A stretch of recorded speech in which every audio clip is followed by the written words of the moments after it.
Bonjour, bienvenue chez E-Instruction. Nous allons voir ensemble le fonctionnement des boîtiers CPS Pulse. Découvrons le contenu de votre mallette.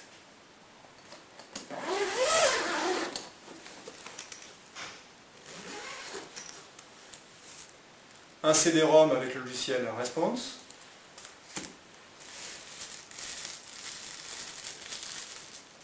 Un récepteur radiofréquence, ainsi que vos boîtiers CPS Pulse.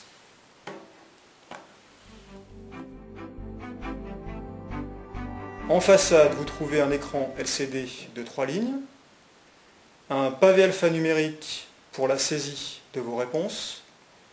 Sur la tranche du boîtier, un numéro qui correspond à l'identité de l'élève.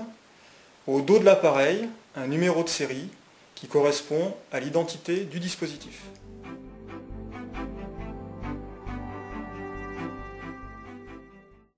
Les boîtiers CPS Pulse vous offrent un large choix de questions. Choix multiples, série de réponses, réponses numériques, réponses courtes, enquête, vrai-faux, oui-non. Vous avez également la possibilité de saisir un grand nombre de caractères pour faciliter vos réponses.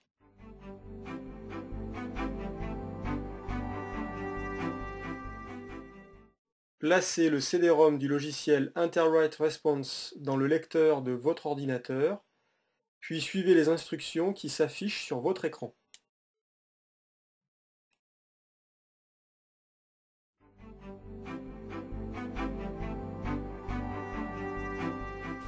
Puis introduisez le récepteur radiofréquence dans le port USB de l'ordinateur.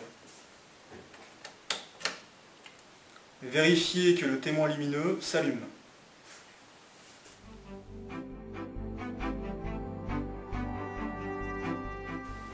Maintenant que votre logiciel Response est installé, lancez-le et vérifions que le récepteur radiofréquence est bien connecté.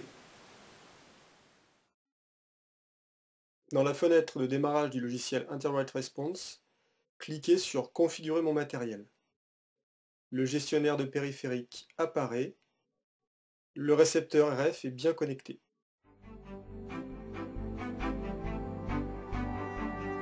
Il est temps maintenant de créer une liste de présence, avec un tableur, par exemple Microsoft Excel, ou le classeur d'OpenOffice.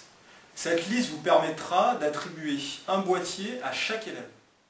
Créez une colonne prénom, puis une colonne ID élève. Enregistrez sous. Choisissez le format CSV séparateur par des points-virgules. Choisissez l'emplacement pour enregistrer votre fichier, puis cliquez sur Enregistrer.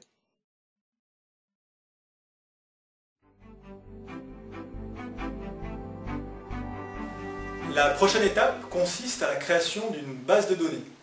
Celle-ci vous permettra de stocker toutes les informations collectées par vos boîtiers de réponse.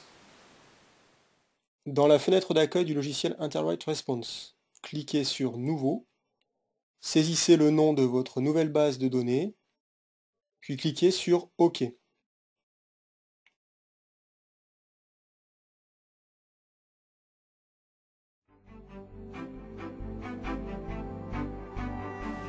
Créons maintenant un nouveau cours.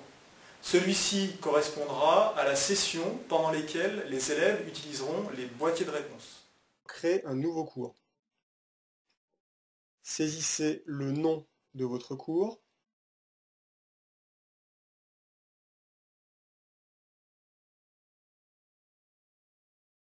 Choisissez les boîtiers utilisés. Indiquez le nom de diffusion qui correspond au nom du cours. Importez la liste de présence. Cliquez sur le dernier onglet. Choisissez par des points-virgules et allez chercher votre liste de présence.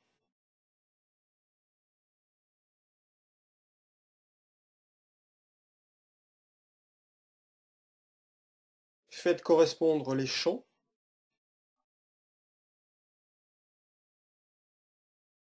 Puis cliquez sur Terminer.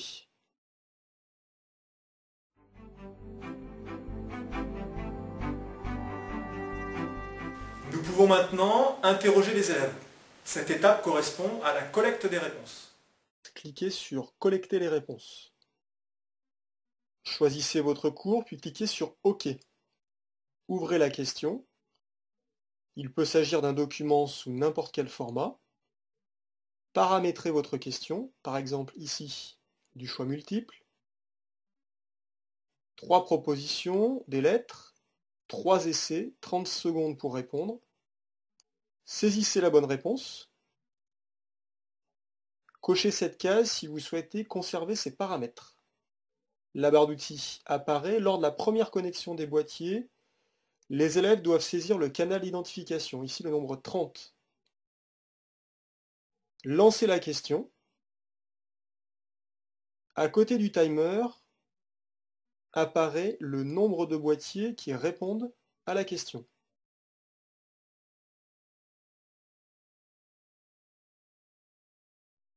Stoppez le timer. Un diagramme de réponse apparaît. Fermez ce diagramme. Vous êtes maintenant prêt pour lancer la question suivante.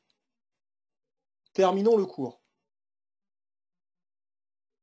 Lors de cette étape, il est important de fusionner les boîtiers avec la liste de présence afin de permettre une connexion automatique des boîtiers lors d'une prochaine séance. Les évaluations étant terminées, vous avez la possibilité d'analyser de façon individuelle ou collective les résultats de vos élèves. Pour cela, utilisons la fonction « Gérer mes données ». Cliquez sur Gérer mes données. Vous avez alors accès à la liste de présence, aux différentes sessions, à la liste de participation, au carnet de notes. Cliquez sur l'onglet Rapport. Choisissez votre séance. Vous avez le choix parmi plusieurs rapports.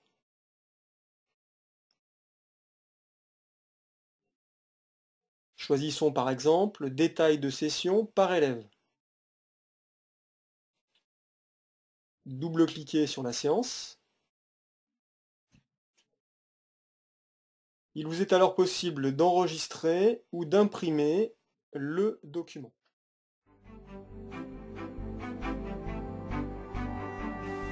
Il existe différentes solutions pour paramétrer vos questions à l'avance. Vous pouvez utiliser l'éditeur de questions du logiciel Response ou le logiciel Microsoft PowerPoint, également le logiciel Interwrite Workspace.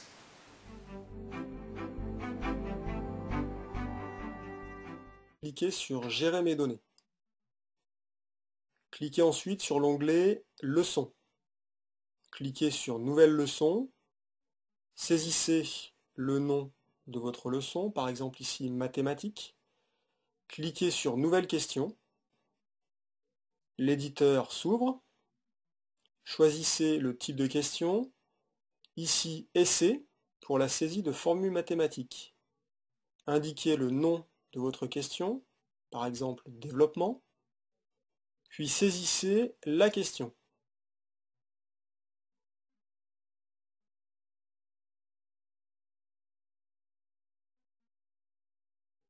Il ne vous reste plus qu'à saisir la bonne réponse.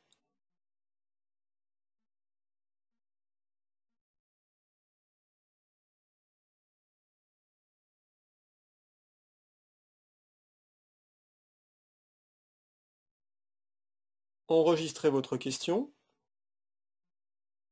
Fermez la fenêtre Gérer mes données. Pour lancer la question, cliquez sur Collecter les réponses. Choisissez votre séance. Puis choisissez le type de leçon, ici une leçon Response. Cliquez sur Mathématiques. L'éditeur s'ouvre. Il suffit simplement maintenant de connecter vos boîtiers.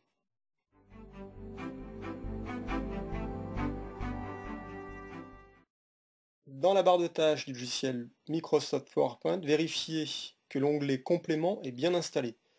Si ce n'est pas le cas, cliquez sur Démarrer tous les programmes dans le dossier E-instruction, cliquez sur Réponse et cliquez sur la première ligne.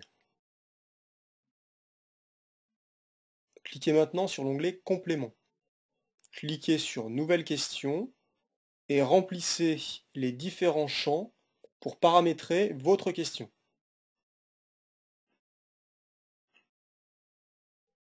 Pour lancer la question, il suffit simplement de lancer le diaporama.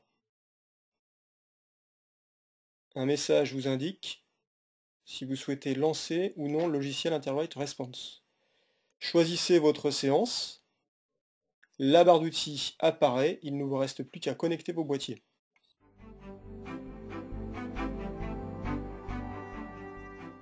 Sur la barre d'outils du logiciel Interwrite Workspace, cliquez sur l'icône Response. Cliquez sur Nouvelle question, puis remplissez les différents champs pour paramétrer votre question. Cliquez ensuite sur Démarrer Interwrite Response. Choisissez votre séance. La barre d'outils apparaît, il ne vous reste plus qu'à connecter vos boîtiers.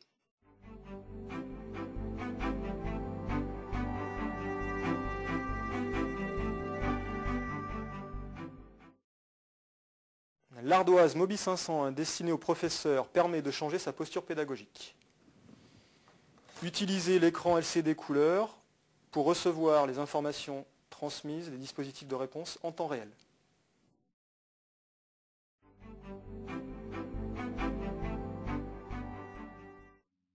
Comment changer le canal de votre récepteur radiofréquence des boîtiers CPS Pulse?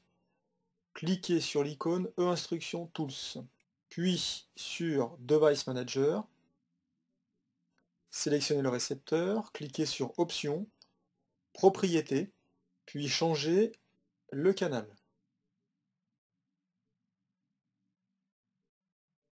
Réglez, si vous le désirez, le niveau de puissance.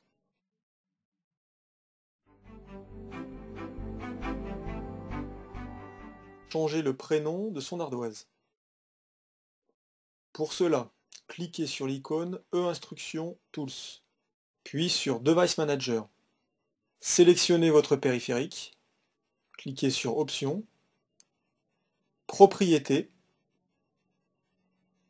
et changez le nom.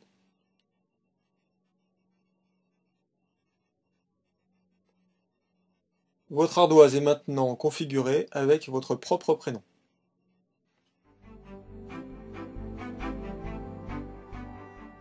Comment modifier les préférences du logiciel Interwrite Response et l'affichage de l'écran de l'ardoise Mobi 501.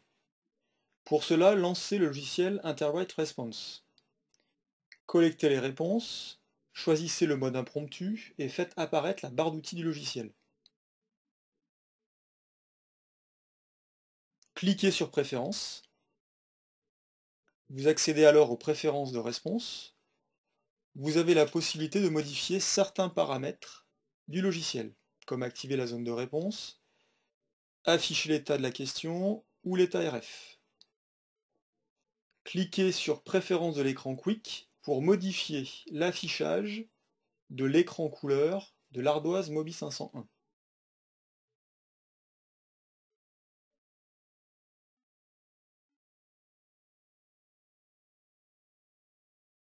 Cette présentation touche à sa fin. Si vous avez des questions complémentaires, n'hésitez pas à consulter notre site internet www.einstruction.fr ou contacter notre support technique au 01 58 31 10 65 ou par mail emea.support@einstruction.com. Merci et à bientôt.